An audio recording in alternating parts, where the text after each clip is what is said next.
Some of the properties linked to patient Jonathan, wife of a former president, Goodluck Jonathan. For almost a year, she's been fighting off authorities from seizing properties she owns.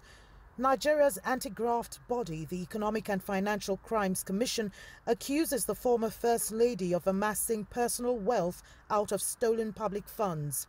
The latest being properties valued at $5 million in the prime part of Abuja.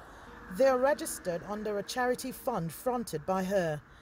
A federal high court in Abuja has now ordered her to temporarily forfeit them to allow the anti-graft body to investigate the source of money she spent on procuring the properties.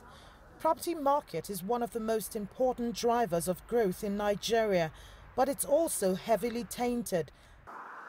The sector is seen as a major clearinghouse for stolen public funds. The legal process is a bit testy here. So it will take a lot of patience. It will take a lot of consistency on the part of those who are prosecuting to ensure that we get to a logical conclusion. The bigger challenge for us in our country is always about getting to that logical conclusion. But I can tell you that, like many other things, the attention of civil society, the attention of the media is focused on those issues. So it's going to be very, very difficult to be swept under the carpet. Numerous properties owned by former government officials and those politically connected have been seized by the anti-graft agencies.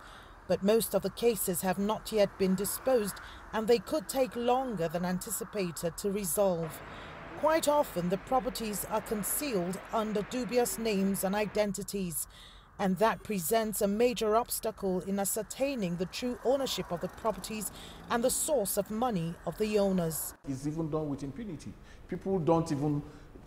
Somebody is erecting a structure, he goes there physically to supervise his structure, and then when you attach that to his earnings, even for life, you find out that that doesn't happen. So it's really, the asset issues has to do with impunity and lack of political will to get around it. The former First Lady, Patience Jonathan, is not new to efforts to recover illegally acquired wealth. Previously, the anti-graft agency froze numerous accounts linked to her.